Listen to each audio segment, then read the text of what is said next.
চাকসু নির্বাচনের ভোট গ্রহণ, দুয়ারে রাকসু নির্বাচন, অন্যদিকে ঐক্যমত্য কমিশনের অতি জরুরি বৈঠক, তার পাশাপাশি রাজনৈতিক নানা কর্মকাণ্ড নিয়ে আজকের দিনটি আসলে রাজনৈতিক উত্তেজনায় ভরপুর। দিনটি বুধবার, সময়টা রাত ৯টা, অর্থাৎ শুরু হচ্ছে রিশাদ হাসানের সঙ্গে মধুমতি ব্যাংক পিএলসি নতুন বাংলাদেশ। আপনাদের সবাইকে স্বাগত জানাচ্ছি, দেখছেন নিউজ 24। এবং আজকে যেহেতু একই সঙ্গে দুটো ঘটনা ঘটছে, একসঙ্গে চাকসু নির্বাচন এবং আগামীকাল রাকসু নির্বাচন এবং তার পাশাপাশি রাজনৈতিক যে কর্মকাণ্ড, এই জন্য আজকে আমরা দুটো ভাগে আজকে আমাদের এই আয়োজনকে সাজিয়েছি এবং আজকে আমরা বিষয় নির্ধারণ করেছি ছাত্র সংসদ ও জাতীয় রাজনীতি। আজকে আমাদের সঙ্গে স্টুডিওতে আলোচনার জন্য উপস্থিত আছেন, আমি একটু আমার ডান পাশ থেকে পরিচয় করে দিতে চাই।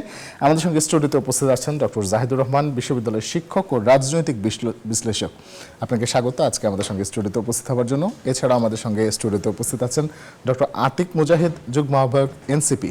আপনাকে অনেক অনেক স্বাগত। যেহেতু আমি বলছিলাম যে আজকে আমাদের সঙ্গে তিনজন অতিথি আছেন এবং আরও একজন আছেন শাহ ইফতেখার তারিক, সাংগঠনিক সম্পাদক, ইসলামী আন্দোলন বাংলাদেশ। আপনাকেও স্বাগত আজকে আমাদের সঙ্গে স্টুডিওতে যোগ দেওয়ার জন্য। আজকে আমাদের যে বিষয়টি আমরা নির্ধারণ করেছি ছাত্র সংসদ ও জাতীয় রাজনীতি। ডক্টর জাহিদুর রহমান, আপনাকে দিয়ে শুরু করতে চাই। চাকসু নির্বাচনকে কিভাবে বিশ্লেষণ করবেন? নির্বাচনের ফলটা জানা গেলে হয়তো খানিকটা বলা যেত, কিন্তু আমাদের একটা প্রেডিকশন আছে, এই নির্বাচনেও সম্ভবত ছাত্র শিবির খুবই ভালো ফলাফল করবে।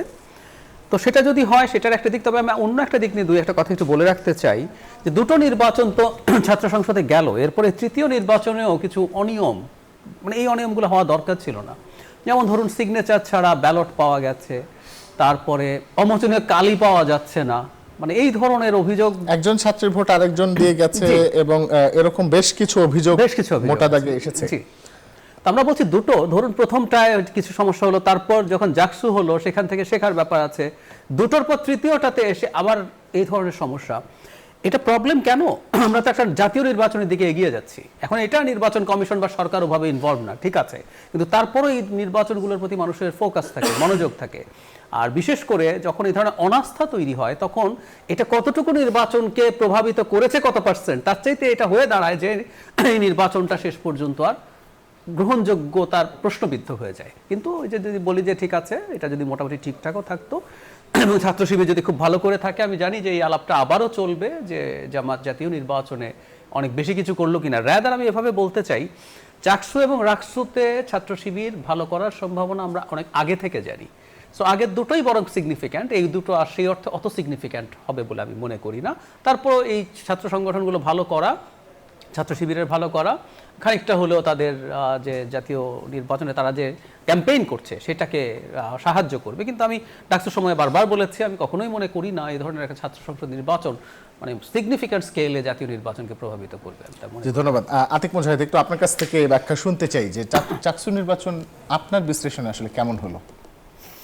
না ভাই, যেটা বলতে ঠিক একই অবস্থা, আমিও ফলো করতেছিলাম, এখন যেহেতু রেজাল্ট হয়নি, বাট আমি ফলো করতেছিলাম প্রবিসি এবং প্রক্টরের যে মন্তব্য ছিল, তারা বলতেছে যে আমরা সর্বোচ্চ চেষ্টা করতেছি স্বচ্ছতার সহিত কাজগুলো করার জন্য, যেগুলোর ব্যাপারে বললো যে এরকম কিছু ঘটনা ঘটেছে। তো ওভারঅলি আমরা ইলেকশন বলতে যেটা বুঝতাম যে লাশ পড়ে গেছে, মারামারি হয়েছে, কাটাকাটি হয়েছে, এটা হলো বাংলাদেশের রাজনীতিতে ইলেকশন বলতে এটা বোঝা। ছোটোখাটো জায়গা হলে ভোট চুলেছে, ব্যালট বাক্স নাই হয়ে গেছে। তো সে জায়গা থেকে আমি মনে করি যে কম্পারেটিভলি মাস বেটার একটা প্র্যাকটিস করতেছে এবং এটা এই জন্য হওয়া উচিত। আমি মনে করি যে বিশ্ববিদ্যালয়ে যদি ভোট বাক্স চুরি হয় তাহলে আর কোথায় ভোট বাক্স রক্ষা হবে আর কি। তো সে জায়গা থেকে এটা ভালো প্র্যাকটিস হচ্ছে এবং এটার যেটাই হোক, যেই দলে জিতুক, এটা তো অভ্যুত্থানের একটা পরবর্তীতে 35 বছর পর ইলেকশন হচ্ছে চাকসুতে। এবং এখানে যেটা হয় কি, একটা ছাত্র সংগঠন তার দলের নেতা হিসেবে নয়, বরং ছাত্রদের নেতা হিসেবে হয়ে উঠে চেষ্টা করে, একটা ইউনিভার্সালিজম, একটা বড় হওয়ার ব্রড মাইন্ডেড সেন্সে কাজ করে। তার দলের ভিতরে একটা গণ্ডি আছে, তার আদর্শ বাইরে যাইতে চায় না। কিন্তু এই ছাত্র সংসদগুলোতে কিন্তু সবাই দেখবেন তার নিজস্ব ঘরনার বাইরে গিয়ে কেউ হুজুর সাজার চেষ্টা করতেছে, কেউ হুজুর থেকে এসে নর্মালাইজ হওয়ার শুরু চেষ্টা করতেছে। দিস ইজ ফ্যাসিনেটিং একদিক দিয়ে আমার কাছে মনে হয়েছে। বাট নতুন একটা নেতৃত্ব তৈরি হবে। আমি খুব মোটা দাগে মোটামুটি এখন পর্যন্ত খুব বেশি লোক বয়কটও করে নেই অন্য তুলনায়, এটা মোটামুটি আরও বেশি ব্যালেন্স আমার কাছে মনে হয়েছে। ধন্যবাদ। শাহ ইফতেখার তারিক, একটু আপনার কাছ থেকে জানতে চাইবো যে কেমন এবারের নির্বাচনটা, চাকসুরটা বিশেষ করে, সেটা আপনার কাছে কেমন মনে হচ্ছে? ধন্যবাদ আপনাকে। আমার সাথে যারা আলোচক হিসেবে রয়েছেন তাদেরকেও মোবারকবাদ জানাচ্ছি এবং যারা আমাদেরকে দেখছেন তাদেরকে ইসলামী আন্দোলন বাংলাদেশের পক্ষ থেকে শুভেচ্ছা জানাচ্ছি। আমি আজকে সারাদিন যতটুকু দেখলাম তাতে বেশ উৎসবমুখর পরিবেশে নির্বাচন হচ্ছে, এটা আমার কাছে ইতিবাচক। কিছু কিছু অভিযোগের কথা যেগুলি আলোচনায় এসছে, অভিযোগগুলি নিয়ে যারা অভিযুক্ত তাদের বক্তব্যগুলো আমি পড়ছিলাম। তাদের বক্তব্যে কিছু যৌক্তিকতা আছে, যেমন অমোচনীয় কালির বিষয়টি তারা ব্যাখ্যা করেছেন যে কেন তারা অমোচনীয় কালি জোগাড় করতে পারেননি, কারণ নির্বাচন কমিশনের কাছে অমোচনীয় কালি নাই, তারা বিদেশ থেকে এটা টেন্ডার দিয়ে আনেন এবং জাতীয় নির্বাচনের পর বা নির্দিষ্ট নির্বাচনের পর তারা আবার এগুলি ডাম্পিং করেন, ধ্বংস করে দেন। এখন অমোচনীয় কালি তারা জোগাড় করতে পারেননি এবং অমোচনীয় কালি জোগাড় না হলেও তারা বলছে যে কয়েকটা ধাপে একজন প্রার্থীকে, একজন ভোটারকে যাচাই করা হয়, অতএব অমোচনীয় কালি না থাকলেও ফলস ভোট দেওয়ার সম্ভাবনা কম। ফলস ভোট দেওয়ার, একজনের ভোট আরেকজন দেওয়ার যে প্রসঙ্গটা আপনি উত্থাপন করেছেন, এটাও আমি দেখেছি। সেখানেও বলা হয়েছে যে প্রথম যে ভোট দিয়েছে তার সাথেই, তার ছবির সাথেই মিল খুঁজে পাওয়া গেছে এবং যারা ওখানে পোলিং এজেন্ট ছিল তারা কেউ আপত্তি করে নাই। পরবর্তীতে যে এসছে তার ছবির সাথে মিল খুঁজে পাওয়া যায় নাই, এইখানে একটা ব্যত্যয় হয়েছে। যাই হোক, ব্যত্যয় যা হয়েছে সেটা অতীতের তুলনায় কিছুই না। আমার পূর্ববর্তী ভাই যে কথাটি বলেছেন যে ছাত্র রাজনীতি মানে তো আগে আতঙ্কের বিষয় ছিল, সেই জায়গা থেকে তো বেশ কিছুটা উন্নতি হয়েছে বলে আমরা মনে করছি এবং জাতীয় রাজনীতিতেও এর প্রভাব থাকুক, রাজনীতি সুস্থ ধারায় ফিরে আসুক, রাজনীতি সহিংসতার জাতীয় রাজনীতিতে আসলে কোন প্রভাব থাকুক, যেরকম আমি শিবিরের আশাবাদ প্যানেল ব্যক্ত করতে পারি, জয় কিন্তু হয়ে যাচ্ছে, এই প্রভাব থাকবে নাকি আসলে এই সুষ্ঠু ভোটের যে বা আসলে একটা ভালো ভোটের পরিবেশ, কোন প্রভাবের কথা বলছেন? মানে আমি আশা করছি যে একটা সুস্থ রাজনীতির পরিবেশ আশা করছি, যেখানে সহিংসতা থাকবে না, যেখানে দুর্নীতি থাকবে না, যেখানে অপরকে মানে গুম করে দেওয়ার প্রবণতা থাকবে না। আমার মত আমি দেব, আরেকজনের মত দেবে, জনগণ সেটা সিদ্ধান্ত গ্রহণ করবে, এমন একটা সুস্থ ধারার রাজনীতি প্রত্যাশা করছি। জি, ধন্যবাদ। আমি একটু তিনজনের কাছে একই প্রশ্ন নিয়ে আসবো। চাকসু প্রশাসন আসলে কার পক্ষে? বেশ কয়েকজন প্যানেল সবাই আসলে প্রশাসনকে দোষেছে। কিছু প্রশাসন বলছে যে একটা প্যানেল বলেছে যে প্রশাসন বহিরাগতদের ভেতরে ঢোকার যে বিষয়টি, সেই বিষয়টি আসলে ঠিক মতো খুব গড়িমসি করেছে সেখানে, এবং আরেকটা প্যানেল প্রশাসন একজনকে অন্য একটা প্যানেলকে সহায়তা করার এরকম একটি আশ্বাস দিচ্ছে, মানে কথা বলছে। আবার বাম বা অন্যান্য প্যানেল যারা আছে, মানে এক একটা প্যানেল এক একভাবে আসলে বয়ানটা তৈরি করছে এবং সবাই বলছে যে আসলে প্রশাসনকেই দুষছে। প্রশাসন আসলে কার? আচ্ছা, বাংলাদেশের নির্বাচনের ইতিহাসে একটা জিনিস দেখা যায়, আমরা খুব সহজে পরাজয় গ্রহণ করি না, এটা একটা প্রবণতা আছে। ফলে যেটা হয়, আমরা যখন পরাজয় গ্রহণ করব না, আমরা কোনো না কোনো ফর্মে এটার সাথে জড়িত যে প্রশাসন আছে তাকে অভিযুক্ত করি, এটা কমন প্রবণতা। এবং খুব স্বাভাবিকভাবে দীর্ঘদিন আমরা গণতান্ত্রিক চর্চায় ছিলাম না, আমরা এখন নির্বাচন করছি, কিন্তু আমরা শেখ হাসিনার একটা স্বৈরাচারী ব্যবস্থার মধ্যে থাকতে থাকতে যে গণতন্ত্র মানে পরাজিত হলেও সেটা মেনে নেওয়া, সমালোচনা করব, এবং সমালোচনা নেইও যে তা আমি উড়িয়ে দিচ্ছি না, কারণ আমি নিশ্চিতভাবে জানি না। কিন্তু এই প্রসঙ্গে আমার যে কথাটা বলার, ঢাকা ইউনিভার্সিটি নির্বাচনের পরও এই ধরনের অভিযোগ এসছে। আমার কাছে মনে হয় যে অভিযোগগুলো হচ্ছে এগুলোকে তলিয়ে দেখা দরকার, খতিয়ে দেখা দরকার, এগুলো সবচেয়ে জরুরি প্রশ্ন। কারণ হলো, যখন নির্বাচনের জন্য বিশ্ববিদ্যালয় প্রশাসন দায়িত্ব পালন করেছেন, তারাই বিভিন্ন নির্বাচনী কর্মকর্তা হয়েছেন, এবং আলটিমেট যে প্রশাসন আছে, সর্বোচ্চ যে প্রশাসন, সেই প্রশাসনের কারোর প্রতি বায়াস আছে কিনা সেটা চেক করা দরকার। কারণ 5 তারিখের পর থেকে কোন দল কি দল সেটা যাচ্ছে না, বিভিন্ন বিশ্ববিদ্যালয়ে বিভিন্ন রকম দলের সমর্থিত প্রশাসক আছে, এইটা খুব স্পষ্ট অভিযোগ আছে, খুব স্পষ্ট অভিযোগ আছে। এমনকি এমন বিশ্ববিদ্যালয় আছে যেখানে এক দলের সমর্থক বা তাদের মনোনীত বা তাদের ইচ্ছার একজন ভিসিকে সরানোর জন্য আন্দোলন করে তাকে সরিয়ে ছাড়া হয়েছে। সুতরাং এই ঘটনাগুলো তো আমাদের চোখের সামনে ঘটেছে। তো এই অভিযোগ যে আপনারা উড়িয়ে দেব তাও না, সেই জন্যই আমি মনে করি যে অভিযোগগুলো এসছে সেগুলো কোনো সারবস্তু আছে কিনা সেইগুলো তো কাউকে না কাউকে তদন্ত করতে হবে। আমি মনে করি সেই তদন্তটা করা দরকার, কারণ আমাদের এই লেভেলে এসে এইরকম সরকারের সময় এসে এই ধরনের অভিযোগ থাকা উচিত না। আর একটা কথা মনে রাখতে হবে, এই নির্বাচনে যা যা হচ্ছে, আমি জাতীয় নির্বাচন সরিয়ে রাখি, আমি আশা করি বাংলাদেশে ভবিষ্যতে সব ছাত্র সংসদ নির্বাচন নিয়মিত হবে, এগুলো প্রত্যেকটা কিন্তু প্রেসিডেন্স হয়ে থাকে। তো একটা অভিযোগ এসছে, সেটা যদি আমরা ঠিকমতো ডিল করতে পারি, ভবিষ্যতে কিন্তু এটা নজির যখন থাকবে, অন্য কেউ একই রকম অভিযোগে অভিযুক্ত হওয়ার আগে ভাববে। সো এগুলো এই কারণে জরুরি। শায়েস্তা খান তারেক, প্রশাসন আসলে কার পক্ষে? যেহেতু সবাই অভিযোগ করছে প্রশাসনের বিরুদ্ধে, তার মানে এই থেকে একটা অনুমান করা যায় হয়তো প্রশাসন মোটামুটি নিরপেক্ষ দায়িত্ব পালন করেছে, এটা অনুমান করা যায়। অভিযোগ যেগুলো এসছে যেমন ডাকসু নির্বাচনের যে অভিযোগগুলো এসেছিল তারা সেগুলিকে অ্যাড্রেস করেছেন এবং সেগুলিকে ব্যাখ্যা উপস্থাপন করেছেন। চাকসুর ব্যাপারে যে সমস্ত অভিযোগ এসছে এখন পর্যন্ত কয়েকটার ব্যাখ্যা তারা সামনে এনেছেন, সামনেও বাকিগুলির ব্যাখ্যা তারা উপস্থাপন করবেন। এবং আমরা চাই একজন ব্যক্তির কোনো দলের প্রতি আনুগত্য থাকতেই পারে, কিন্তু সে যখন রাষ্ট্রীয় দায়িত্ব পালন করে অথবা একটা প্রতিষ্ঠানের দায়িত্ব পালন করে তখন সে তার দলীয় আনুগত্যের চাইতে তার যে দায়িত্ববোধ, তার সকলের প্রতি যে দায়িত্ববোধ সেটাকে তারা প্রাধান্য দেবেন এবং কোনো দল দাসের ভূমিকায় কেউ অবতীর্ণ হবেন না, এটাই আমরা প্রত্যাশা করতে পারি। আতিক মুজাহিদ একটু বলবেন প্রশাসন আসলে না, এটা আসলে ভেরি কমন, এই ব্লেমিং গেম যেটা আছে আর কি। হারলে আমার যদি জিতলাম তাহলে ঠিক আছে প্রশাসন, আমি জিতি নাই তাই প্রশাসন খারাপ। হ্যাঁ, মোরাললেসলি টিচাররা আসলে এই লেভেলের, আমরা যেটা আওয়ামী লীগের টাইপের ছিল এই টাইপের টিচাররা কথা বলে না। আমি দেখেছি যে অনেক অভিযোগগুলো গ্রহণ করতেছে, দেখতেছে বিষয়গুলো, যে এরকম না যে ব্লাডেনলি বলতেছে খুবই 100% ভালো হয়েছে, এরকম না। এরকম যদি কেউ করে থাকে, আমি যদি বলি এখানে প্রশাসনের ক্ষেত্রে আপনার এখানে তো বিএনপি সমর্থিত তো ভিসি আছে বলা হয় যায়, তো এটা এইভাবে বলবো যে বিএনপি এটা ম্যানিপুলেট করছে, এই টাইপের শব্দগুলো বলা উচিত না, যেটা আমরা জাহাঙ্গীরনগরের ক্ষেত্রে দেখেছি। এটা আমরা কিন্তু ভেরি আনফর্চুনেট, জাহাঙ্গীরনগরে সাদা দল যে সমর্থক ছিল উনি তো পদত্যাগী করেছেন জিনিসটাকে বিতর্কিত করার জন্য, আমরা দেখেছি। এইরকম ঘটনা যেহেতু এখানে ঘটে নাই, সবাই যেহেতু ব্লেম দিচ্ছে সব দলে সব পক্ষ থেকে, আমি মানে মোরালেস এখানে সাংবাদিকরা আপনার শত শত সাংবাদিক দেখতেছি আমরা, বাট একটা কোয়েশ্চেন খুব মনিটরগুলো বারবার বন্ধ হচ্ছে বলা হচ্ছে, সে বিষয়গুলো একটু খেয়াল করা দরকার, যেন গণনা স্বচ্ছতা এগুলো যেন কোয়েশ্চেনটা একই জিনিস আমরা ডাকসু নির্বাচনের ক্ষেত্রে দেখেছি, জাকসু নির্বাচনের ক্ষেত্রে দেখেছি যে মনিটর বন্ধ হয়ে যাওয়া। এটি আসলে বারবার কেন হয়? এটা ডাকসু নির্বাচনেরটা কিন্তু একটা ভিন্ন প্রেক্ষাপট ছিল যেটা পরবর্তীতে আবিষ্কার হয়েছে। ডাকসু নির্বাচনে সে মানে একজন গিয়ে ওই পেছনের তার খুলে ফেলেছিল, এই ঘটনা আমরা দেখেছি, সত্য মিথ্যা জানি না। তো এটা কি নিজের পরাজয় ঢাকবার জন্য বা অন্য কোনো কারণে কিনা তাও জানি না, তবে এটা উদ্বেগের। জি, ধন্যবাদ ডক্টর জাহেদ। একটু আপনার কাছে আসবো যে দুয়ারে একেবারে রাকসু নির্বাচন, প্রশাসন বলছে 17 ঘন্টার মধ্যে ফলাফল দেওয়ার আশা প্রকাশ করেছে, এটা কি আসলে বাস্তবসম্মত? আর রাকসু নির্বাচন নিয়েও প্রত্যাশাটা আসলে কি থাকবে? প্রত্যাশা চিটাগং ইউনিভার্সিটি যাতে বেটার একটা নির্বাচন হবে সেটা চাই, এবং যেটুকু অভিযোগ আছে সেটুকু অভিযোগও না আসুক এটা এক্সপেক্ট করি। সোফার আমাদের নির্বাচনগুলো আতিক যেটা বললেন যে সংঘাতপূর্ণ হয়নি, মানে ছাত্র সংসদ নির্বাচন হচ্ছে সংঘাতপূর্ণ হয়নি, সেই চর্চাটা সেই প্রবণতাটা থাকুক, নির্বাচনগুলো হতে থাকুক এবং অভিযোগগুলো যত কম ওঠে সেটা তত ভালো।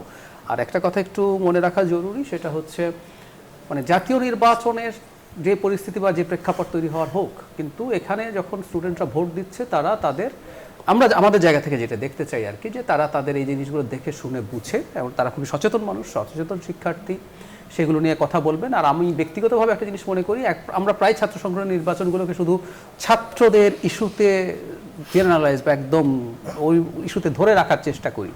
আমি ব্যক্তিগতভাবে মনে করি, খেয়াল করবেন এবারও শেখ হাসিনার বিরুদ্ধে জাতীয় ইস্যুতে মানে প্রথম মাঠে ছাত্ররাই নেমেছে। অন্য দেশে কি হয় না হয় সেটা আসলে ইস্যু না, বাংলাদেশ কীরকম সেটা বুঝতে হবে। সেই 52 থেকে যদি শুরু করি, বা একটা দেশ তৈরি হয়ে গেছে মূলত ছাত্রদের মুভমেন্টের কারণেই। তো ছাত্ররা যখন ভোট দেবেন, এটা ছাত্রদের প্রতি আমার আহ্বান যে তারা শুধু লোকাল না, তারা জাতীয় ইস্যুও মাথায় রাখবেন, কারণ সচেতন ছাত্রদের কাছ থেকে আমরা এই ব্যাপারটা এক্সপেক্ট করি। জি, আতিক মুজাহিদ। রাকসু নিয়ে জি, রাকসু তো ডেফিনেটলি মানে যতটা বাংলাদেশে ইম্প্যাক্টফুল যে কটা ইউনিভার্সিটি, তার মধ্যে তো রাকসু এগুলো তো অবশ্যই ইম্পর্টেন্ট।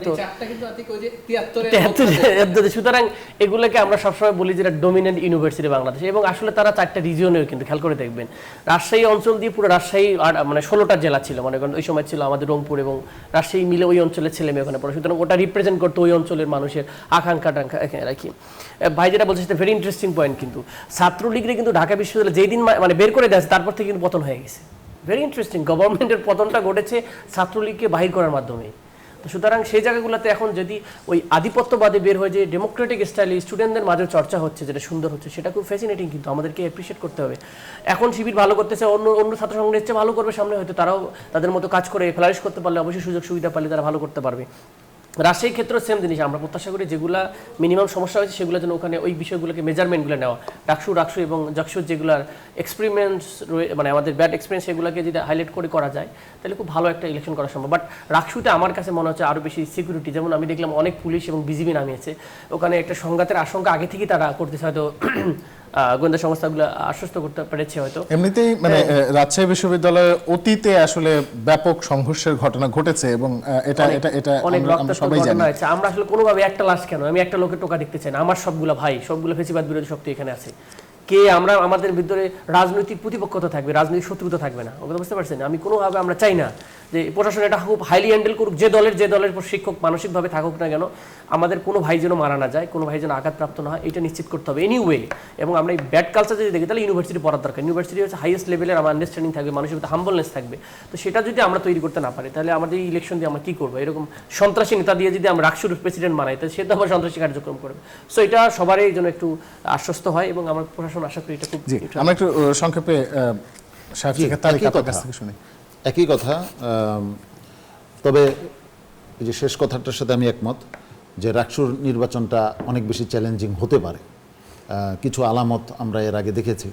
তো এই জায়গায় শুধু বিশ্ববিদ্যালয় প্রশাসনই নয়, রাষ্ট্রীয় প্রশাসনও এই ক্ষেত্রে সতর্ক থাকবে এবং একটা সুষ্ঠু পরিবেশ, যেটা চাকসু মানে চাকসু হলো, এইটার ধারাবাহিকতা অক্ষুণ্ণ থাকুক, এটাই প্রত্যাশা।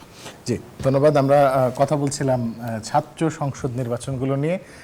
এই পর্যায়ে একটা ছোট্ট বিরতি নেব। বিরতির পর যখন ফিরবো তখন মধুমতি ব্যাংক পিএলসি নতুন বাংলাদেশে থাকছে বাকি আলোচনা। সঙ্গে থাকুন।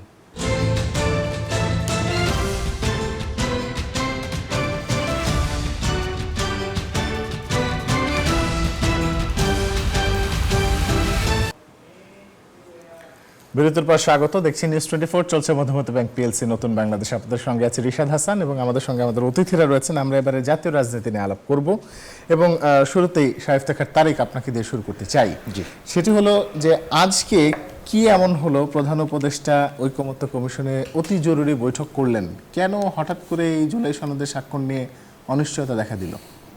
অনিশ্চয়তা দেখা দেবে যে এখনো তো অনেক জায়গায় একমত হওয়ার সুযোগ হয় নাই রাজনৈতিক দলগুলোর, এবং অনেকটা একে অপরের একেবারে সম্পূর্ণ বিপরীত অবস্থান করছে। তো এই জায়গা থেকে সরকারকে তো একটা জায়গায় যেতে হবে, যার কারণে সম্ভবত প্রধান উপদেষ্টা সকলকে ডেকে বৈঠক করে জুলাই সনদে যেন স্বাক্ষর করেন এরকম একটা ক্ষেত্র প্রস্তুত করার চেষ্টা করছেন সম্ভবত। আমি আমার সুযোগ হয়নি যে আমাদের প্রতিনিধির সাথে আলোচনা করে যে আসলে শেষ পর্যন্ত কি হয়েছে এটা জানার, হয়তো আমরা কিছুক্ষণের মধ্যেই জানতে পারবো। জি, আমি নিশ্চয়ই আপনাকেও সেই বিষয়গুলো জানাতে পারি যে জামায়াত ইসলাম তারা বলেছেন নভেম্বরের ভিতরেই গণভোট হতে হবে, এটা তো আগের কথা, এবং অনিশ্চয়তা খুব একটা দেখছে না, যেহেতু আরও একদিন বাকি আছে স্বাক্ষর করা নিয়ে। এনসিপির স্বাক্ষর করা নিয়ে কিছুটা অনিশ্চয়তা রয়েছে এবং তারা করবে কিনা সেটা আসলে তারা বিবেচনা করবে আসলে বাস্তবায়নের বিষয়টি, এবং সুস্পষ্ট রূপরেখাটি তারা চেয়েছে। আর তার পাশাপাশি বিএনপির নোট অফ ডিসেন্ট রেখেই নির্বাচনের একই দিনে জাতীয় নির্বাচন এবং গণভোট সেটির কথা তারা বলেছে এবং তারা স্বাক্ষর করতে রাজি আছে। এই হলো মূল পরিস্থিতি। তাহলে আসলে এই মানে সবাই তো আসলে সবার যার যার জায়গায় থাকলো, তাহলে আসলে এই বৈঠকটা আছে না, যার যার জায়গায় থেকে শেষ পর্যন্ত যেই লাউ সেই কদুর দিকেই কি আমরা আগাচ্ছি কিনা, এরকমই তো মনে হচ্ছে। আতিক মুজাহিদ, আপনার কাছে আসতে চাই, কেন এই অনৈক্য বা এই বিভাজনটা আসলে কেন দেখা গেল? বিভাজন এইভাবে তো আমরা বলতে পারি না। অবশ্যই কোনো না কোনো একটা পর্যায়ে আসে 86টা বিষয় একমত হয়েছে, নোট অফ ডিসেন্ট হয়তো 10টা বা 8টাতে আছে, যেগুলাতে এটা অনেকগুলো অগ্রগতি, দুইভাবে দেখতে পারেন। কিন্তু স্বাক্ষর এবং বাস্তবায়ন এই দুটো তো আসলে মূল জায়গা। মেইন ইস্যুটা এটাই আসলে আমাদের আক্তার আসলে এটাই বলার চেষ্টা করছে, কিছু বিষয় অস্পষ্ট রেখে সাইন করাটা কঠিন আমাদের জন্য। যে আপনি বলেছিলেন যে জুলাই আদেশ জারি করবেন, সাংবিধানিক সংস্কার আদেশ জারি করার কথা ছিল, এরকম কিছু বিষয় ছিল যেগুলো বাস্তবায়নের ক্ষেত্রে স্পষ্ট বিষয়গুলো বলবে। পাশাপাশি তারা মনে করে যে গণভোটের দিন তারিখও কিন্তু ঠিক হলো না, তাহলে আপনি মানে গণভোট করবেন কবে করবেন আসলে সেটা কনফার্ম ছাড়া আপনি সাইন নিয়ে নিচ্ছেন, কিসের উপর সাইন নিয়েছেন? আর নোট অফ ডিসেন্ট থেকে সাইন করে লাভটা কি? তাহলে নোট অফ ডিসেন্ট বলতে কি বোঝাচ্ছে যে বিএনপি যদি পাওয়ারে যায় এটা করবে না, এরকম বিষয়টা তো ক্লিয়ার করতে হবে যে আমরা গেলে এটা করব না। মানুষকে ডিরেক্টলি বললেই তো পারে যে ভাই ক্লিয়ার, এটা বলেছে। যদি বলে এখন আমি এখন বলি, যদি আমি শেষ করি, যদি এটা যদি ক্লিয়ার হয় যে নোট অফ ডিসেন্ট মানে করব না, তাহলে গণভোট কার উপর করতেছি? ওনাদের দলের উপর করতেছি না? জনগণ যদি বলে করতে হবে, তাহলে আপনি জনগণের কথা শুনবে কিনা? কোশ্চেনটা বোঝেন কিনা? যে আমরা 86টা বিষয় আছে যে আপনি এটা পক্ষে কি পক্ষে না, তাহলে এইভাবে বলুক এগুলোর পক্ষে এগুলোর বিপক্ষে। তাহলে জনগণ রায় দেখ, যদি বলে গণভোটটা আমার রায়। সংস্কার কমিশন তো একটা আমার কথা প্রস্তাবনাও হচ্ছে, দিয়েছিল যে এই গণভোটে নোট অফ ডিসেন্ট যে বিষয়গুলোতে রাজনৈতিক দল দিয়েছে সেই বিষয়গুলো আসলে তারা বাস্তবায়ন চায় কিনা সেটা নিয়েও আসলে সংস্কার কমিশন একটা প্রস্তাব দিয়েছিল যে গণভোটে এই প্রশ্নটাও থাকতে পারে। তো সেই বিষয়ে আমার কাছে মনে হয় it is not সেটা কি এনসিপি জানতো কিনা, বা সেই বিষয়ে এনসিপির আসলে অবশ্যই। পরামর্শ বা মতামত কি ছিল? It is not a matter of a party, it's a matter of the state, nations. আপনি আপনার দল ভালো লাগলো কি করবেন দেখার বিষয় না, আপনি কালকে যাবেন পরশু দিন এরকম না। এইটার ব্যাপারে যদি জনগণের কাছে যাচ্ছেন যদি, তাহলে আপনি জনগণের ছেড়ে দেন, তাহলে আপনি জনগণকে ম্যানিপুলেট করেন যে ঠিক আছে আপনার এটার পক্ষে চাই না, নোট অফ ডিসেন্ট দিয়ে বিএনপির পক্ষে ভোট বা বিএনপি ওইটার পক্ষে আসুক। ম্যাক্সিমাম লোক যদি বলে যে নোট অফ ডিসেন্ট মুক্ত করে আমার দিতে হবে, তাহলে কি করবেন? সেটা তারপরে কি ক্ষমতা গেলে করবে না এরকম? এই বিষয়গুলো আসলে স্পষ্ট জাতির কাছে হওয়া দরকার। মানে কিছু কিছু অস্পষ্টটাকে কাজ করা হচ্ছে, পরবর্তীতে সুযোগ পাবে। আমরা একটা যে গ্যাপ রেখে যান, বলবে যে আমরা তো এটা বলি নাই, আমরা তো বলি নাই যে বাস্তবায়ন করবো, কারণ আমরা তো নোট অফ ডিসেন্ট দিয়েছিলাম ওই সময়। এই সুযোগ নিয়ে তারা এক্সিট করার সুযোগ পাবে আর কি। তাহলে বাস্তবায়নে যদি না হয়, তাহলে এত বছর এত মাস ধরে এই যে আমরা একটা জায়গায় আসলাম, সেটা বাস্তবায়ন কিভাবে করবে, সেটা কিভাবে হবে? কালকে তো সেইগুলো স্পষ্ট করা উচিত। আমি তো এগুলো স্পষ্ট গতকালকে বাইরে। একটা টকশোতে বিএনপির একজন নেত্রীকে বলতে শুনেছি যে কিসের গণভোটের বিষয়েই তো তারা দেখলাম যে খুব মানে তীব্রভাবেই করলেন যে গণভোটের দরকারটা কি। তো গণভোটে ওনারা সম্মতও হইলেন, আবার দেখি যে তাদের এটার বিরুদ্ধেও তাদের বক্তব্য আছে। মানে সব মিলিয়ে কেমন যেন একটা ধূম্রজাল মনে হচ্ছে আমার কাছে, এবং একটা সন্দেহের একটা বাতাবরণ তৈরি হচ্ছে। জি, ধন্যবাদ ডক্টর জাহিদুর রহমান। একটু আপনার কাছে আসি। তিনটি দল যার যার পূর্বের মত সেটি আবার আজকের দিন প্রকাশ করেছে। প্রধান উপদেষ্টা আশা করেছেন যে জুলাই সনদে সকল দল স্বাক্ষর করবে এবং আসলে ফেব্রুয়ারিতে একটি শান্তিপূর্ণ উৎসব মুখর পরিবেশে নির্বাচন হবে। গণভোটটা আসলে কবে হবে সেটি এখনো পর্যন্ত সেটি নিশ্চিত না, এবং ঐকমত্য কমিশন বা প্রধান উপদেষ্টার কাছ থেকেও সেরকম তেমন কোনো সুস্পষ্ট বার্তা আসেনি। আসলে এই জুলাই সনদের স্বাক্ষর এবং গণভোট এটি নিয়ে আসলে কি হতে যাচ্ছে?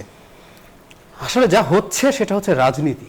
এখন রাজনীতি হচ্ছে, আমি খারাপ অর্থে বলি না, রাজনৈতিক দলগুলো প্রত্যেকটা এসব নিয়ে রাজনীতি করবে। আমাদের প্রায় বলে দেখি আপনি কি এটি নিয়ে রাজনীতি করছেন? উত্তর হচ্ছে হ্যাঁ ভাই আমি রাজনীতি করছি। আপনি কি লাশ নিয়ে রাজনীতি করছেন? উত্তর হচ্ছে আমি লাশ নিয়ে রাজনীতি করছি। লাশ নিয়ে যদি রাজনীতি হয়, সে কোনো একদিন দেখা যাবে এরকম ভাবে অন্যায়ভাবে লাশ তৈরি হবে না, হতে হবে। একটা ডেমোক্রেটিক সোসাইটিতে প্রত্যেকটা জিনিস নিয়ে রাজনৈতিক দলগুলো রাজনীতি করবে।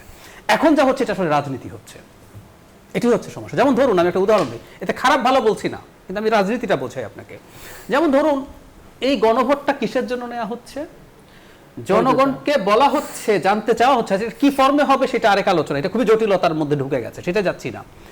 এই যা যা করবে সেটা নোট অফ ডিসেন্ট সহবাস ছাড়া আমরা ওই ডিবেটে না ঢুকে, ও যদি হ্যাঁ বলে, মানে বলছি আমরা যে এটা আগামী সংসদ এটাকে কার্যকর করবে, তুমি এটা মানো কি মানো না, মানে আগামী সংসদ কার্যকর করা নিয়ে কথা হচ্ছে। সো এই গণভোট নভেম্বরে, ডিসেম্বরে, জানুয়ারিতে বা অক্টোবরে যেখানেই হোক না কেন, রেজাল্ট ইজ দ্য সেম, অথবা ফেব্রুয়ারিতে, একদম একই।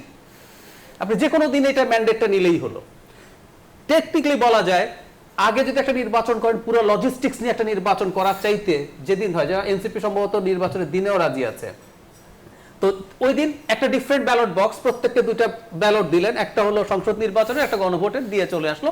আমার কাছে লজিস্টিকলি বলছে, আবার এটার সাথে কিন্তু তাৎপর্যের কোনো প্রশ্ন নাই। কিন্তু খেয়াল করবেন জামাত ইজ ভেরি স্ট্রং, এবং ইসলামী আন্দোলন সম্ভবত এটার সাথে আছে।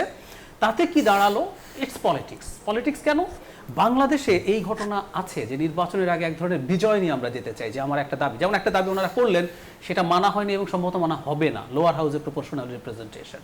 দীর্ঘদিন কিন্তু ওনারা এটা নিয়ে ক্যাম্পেইন করেছেন। এটা কি আপনাদের, আপনি তো নির্বাচন কমিশন সংস্কার কমিশনে ছিলেন, এটা কি আসলে আপনাদের প্রস্তাবনায় ছিল? কোথাও ছিল না, এটা এখানে ছিল না, সংবিধান সংস্কারে ছিল না, এমনকি ঐক্যমত্য কমিশনেও ছিল না। তারা ইনফ্যাক্ট, আমি ইসলামী আন্দোলনটা ফলো করি, জামায়াত অনেক আগে বলে, 5 আগস্টের পরেও কিন্তু তারা বলেছে, কিন্তু তারা সিরিয়াস হলেন। আমার মনে আছে জুলাইয়ের 16 বা 17 তারিখে ইসলামী আন্দোলন একটা মহাসমাবেশ করলো, সেখানে তারা জানতে চাইলেন, মানে দাবি জানালেন। এর 2 দিন পর সম্ভবত জামায়াত একটা করলো। সো মাস 3 তারা এতটা সিরিয়াস হয়েছে। ঠিক আছে, ওখানে না থাকলেও যে তারা বলা যাবে না তা না, ওই যে আবার বলছি ইটস পলিটিক্স। এখন যেহেতু ওটা হচ্ছে না, তারা এই গণভোটটা যদি আগে করাতে পারেন, তাদের এক ধরনের বিজয় চোখে পড়বে। এই সব কারণে আসলে ঘটছে। সেই কারণে আমি মনে করি, আমি প্রায়ই এই কথাটা বলছি, এই প্রবলেমগুলো মূলত রাজনৈতিক। এখন এনারা কেউ দেশের ভালো চাইছেন না বা আরেকজন খারাপ চাইছে তাও বলছি না, যিনি ভালো চাইছেন তিনিও সেটাকে রাজনৈতিক ইস্যুতে, এনসিপি দীর্ঘদিন সংস্কারকে তাদের রাজনৈতিক ইস্যু বানিয়ে ফেলেছিল। ওদের জন্মের পর থেকে দেখবেন ওদের খুব মানে আমি এইটাকে প্রশংসা করি, দুটো ইস্যু ছিল, সংস্কার, আওয়ামী লীগ নিষিদ্ধকরণ। বিচার বিচার, আচ্ছা আওয়ামী লীগ নিষিদ্ধকরণও ছিল, বিচার আচ্ছা গেল। সংস্কারটা খেয়াল করবেন, সংস্কারটা এডুকেটেড মিডল ক্লাস সবাই কিন্তু সংস্কার এত বোঝে না, তাদের সাথে কানেক্ট করেছে। আর বিচার বলি এরপর আওয়ামী লীগ নিষিদ্ধকরণ নিয়ে তারা মাঠে আসেন, এটা কিন্তু একেবারে টপ টু বটম সবাইকে কানেক্ট করেছে। সো ওনারা আন্তরিকভাবে চান, কিন্তু ওনারা এটাকে ইস্যুতেও পরিণত করেছেন। তো এখন দলগুলো এটা নিয়ে রাজনীতি করছে আসলে। আমি তো তাহলে এখন এই প্রশ্ন করার লোভ সম্বরণ করতে পারছি না। আতিক মুজাহিদ, জি। শাপলা প্রতীক নিয়েও কি এরকম কোনো রাজনীতি আপনারা করছেন? শাপলা প্রতীক নিয়ে আমাদের কি নিয়ে তারা রাজনীতি করতেছে, অন্য অন্য দলগুলা বা নির্বাচন আমাদের কমিশনের institution- আপনাদেরকে নিয়ে রাজনীতি করে কি লাভ? না অবশ্যই আছে ভাই, আপনি যে বললেন যে বিভিন্ন ধরনের নির্বাচন কমিশন আসলে কোন জয় নিয়ে আসলে তারা তারা তো নির্বাচন কোনোভাবে দিতে চায়? তারা তো কোনো না কোনো বায়াসড আছে অনেক, আমরা তো বলি তার বায়াসড একটা কমিশন, কারণ হচ্ছে তারা যেই কমিশন, আমরা এর আগে অনেকবার বলেছিলাম যে এই কমিশন গঠন নিয়ে এখন আমাদের question আপনাদেরকে আছে। যখন শাপলা প্রতীক দেয়া হবে তখন তো আবার অন্যান্য রাজনৈতিক দলগুলো কারা বলবে যে বলবে? এনসিপির প্রতি কারা biased। বলবে বায়াসড হয়েছে? আপনারা তো মান্না ভাই চাইছিলেন, মান্না ভাই বলছে যে আমরা দিলে কোনো সমস্যা নেই, কে চাইছে আর কি, ঠিক না? কিন্তু আপনারা তো প্রতিদিন বলতেছেন, প্রথম একটা ব্যাখ্যা দিলেন দেয়া যাবে না, আইনে নাই, অনেকের সাথে মিলে, পরে বলছে না কোনো ব্যাখ্যা দিলেন না, বলছে যে নাই আমাদের তালিকায় নেই। তাহলে আপনার কথার মধ্যে তো চেঞ্জিং আছে অনেকগুলা, তাহলে আপনি লিগালি তো দেখাইতে পারতেছেন না যেটা আসলে সমস্যাটা কি, ব্যাখ্যার মধ্যে তো সমস্যা আছে ভাই, মানে আপনার একবারই তো অনেক কিছু করার দরকার নেই আর কি। সুতরাং পলিটিক্স তো মানে পলিটিক্স মানে সব জায়গায়, উনি যেভাবে বলতেছে পলিটিক্স সব জায়গায় পলিটিক্স করে, সেটা আসলে না, এটা politics, মানে এটা যদি জিতে, খারাপ ভাবে বলছি না, ওরা যদি এটা পেয়ে যেতে পারে, এবং আমি ব্যক্তিগতভাবে মনে করি মান্না ভাই এখান থেকে মানে আপত্তি উজ্জ্ব করে নেওয়ার পর আর কোনো সমস্যা দেখি, কিন্তু যদি পেয়ে যায় ওনারা কিন্তু এটা জনগণের সামনে দেখাতে পারে যে আমরা একটা লজিক্যাল জিনিস চেয়েছি এবং আমরা এটা করে আনতে পেরেছি। সো মানুষ কিন্তু শক্তিমত্তা, শক্তিমত্তা মানে হলো মারামারি শক্তিমত্তা না, পলিটিক্যালি গেম ট্যাকটিক্সও নানা রকম মানুষ হ্যাঁ, থাকবে, নানা রকম হ্যাঁ, ট্যাকটিক থাকবে। থাকবে, এগুলো সবকিছু এটাই রকম। মসজিদ বানায় পলিটিক্স করতে হবে, নাহলে তো পলিটিশিয়ানরা কি করবে আসলে? আমি দেখাচ্ছি যে আমি কাজ করতে পারি, আমার ট্যাকটিক্স ভালো, আমি সেরা, নাহলে আপনাকে দিবে কেন? এই জিনিসটা তো এরকম করে কাজ করে। বাট উনি যেটা বললো যে ইলেকশন এর ক্ষেত্রে, যেটা গণভোটের ক্ষেত্রে, আমি একটু ডিফার করি যে গণভোটটাকে যদি আমরা আগেও যদি হয়, মানে এটা সমস্যা আমি খুব বেশি একটা দেখি না, বাট ওই দিন হলে অনেকের আবার একটা এরকম মতামত আছে যে তাহলে কি হবে যে ওই নির্বাচনের যে হাইপটা সেটার সাথে কিন্তু এটা আপনার পিছনে পড়ে যাচ্ছে, যে আপনি যে এজেন্ডা নিচ্ছেন জুলাই সনদের পরবর্তী একটা ফ্রেমওয়ার্ক বাংলাদেশ হবে, সেটা কিন্তু এখানে আপনার আউট হয়ে যাবে, সিন থেকে আউট হয়ে যাবে, ফোকাসটা একদিকে চলে যাবে। আর এর আগে যদি সাইন হয়, যদি ভালো পরিবেশ সবাই মিলে ঐক্যমত হয়, দিস বেটার। কারণটা হচ্ছে আপনি এগ্রিমেন্ট করলেন, এটার পর থেকে কিন্তু সবার ওই ইস্তেহারের মধ্যে এই বয়ানটা চলে আসবে, দেখবেন যে আমরা এটা করবো এটা করবো, কারণ ফ্রেমওয়ার্কের মধ্যে চেঞ্জ আছে। সেকেন্ড হলো এটা আইনি ভিত্তির সাথে সাথে কিন্তু তিনটা পার্ট আছে এখানে, সবগুলো কিন্তু সংবিধানের সাথে জড়িত না, কিছু বিষয় সে এখনই এক্সিকিউট করার মতো অবস্থা। সুতরাং সেগুলোকে আগে করতে হবে তো ভাই, যেগুলো পরে সেগুলো পরে, সবগুলো পার্লামেন্টের উপর ডিপেন্ডেন্ট না, কিন্তু অনেক বিষয় আছে। তো এগুলো জাতির সামনে ক্লিয়ার করে ফেললে যেটুকু হয়েছে আমার কাছে একটা বেশি একটা চেঞ্জ আনা সম্ভব রাজনীতিতে, কালচারাল মানুষের আন্ডারস্ট্যান্ডিং এর কি। আমরা একটু সাহেব থেকে তারেক আপনার কাছ থেকে একটু ছোট করে শুনি যে আসলে আপনারা কি আপনারা তো নভেম্বরেই হ্যাঁ অবশ্যই, এবং এটা আমাদের কারণটা আমরা ব্যাখ্যা করেছি। এখানে আমাদের অনেক টাকা খরচ হবে এবং জনগণের পকেটে টাকা খরচ হবে। টাকার চাইতে বড় পয়েন্ট আছে আমি বলবো, একজন ব্যক্তি যে পরিমাণ টাকা চুরি করেছে সেই পরিমাণ টাকা ব্যয় হবে, তাও তো হবে না। আবার সমস্ত আয়োজন সম্পন্ন আছে, তার মধ্য দিয়ে শুধু হানা ভোট হবে। হানা ভোট এর আগে হয়নি, হয়েছে তো আর যেদিন হবে সেদিনও এটার জন্য অতিরিক্ত টাকা খরচ হতে পারে। কিন্তু সবচেয়ে বড় চ্যালেঞ্জের জায়গা যেটা, একটা ইয়ার কথা তো আমার পূর্ববর্তী বক্তা বলেছেন, আর একটা চ্যালেঞ্জের জায়গা যেটা আমি যে বুথ নির্ধারণ করা হয়েছে, সেখানে একজন ভোটার কতক্ষণ টাইম লাগবে সেই এইভাবে নির্ধারণ করা হয়েছে। এখানে যখন দুইটা ব্যালটে দিবে তখন এটা আরও সংকট বাড়াতে পারে, এটার গুরুত্ব কমে যাবে, এবং তখন মার্কায় ভোট দেওয়ার পরিবর্তে ওই জায়গায় ভোট দিয়ে চলে আসবে বাংলাদেশের অনেক মানুষ। বুঝতে পারছেন কিনা যে মানে আপনারা ভোট নষ্ট হয়ে যেতে পারে, মানে বিভিন্ন ধরনের সংকট হতে পারে। এই জন্য আমরা আগে যাচ্ছি, এখানে আগে হওয়াতে আমাদের কোনো বিশেষ সুবিধা বা বিশেষ ইয়ে নাই, আমাদের দেশের জন্য এটা ভালো বলে মনে করছি এইটা। এবং এখানে আরেকটা গুরুত্বপূর্ণ বিষয়, আমাদের মানে কিছু জায়গায় দুর্বলতা তো আছে, আমাদের রাষ্ট্রের কিছু জায়গায় এখন দুর্বলতা আছে, প্রশাসনে আছে, মানে যে দুর্বলতার জায়গাগুলি আছে সেগুলি কিছুটা চিহ্নিত হয়ে যাবে মূল জাতীয় নির্বাচনে, যেন সেই জায়গাগুলি আমরা তখন প্রোটেক্ট করতে পারি। জি, আমরা ডক্টর জাহিদুর রহমানের কাছে আসবো, কিন্তু তার আগে আমরা ছোট্ট একটা বিরতি যাব। বিরতির পর যখন ফিরবো তখন এই বিষয় নিয়ে থাকছে বাকি আলোচনা। নিউজ 24 এর সঙ্গে থাকুন।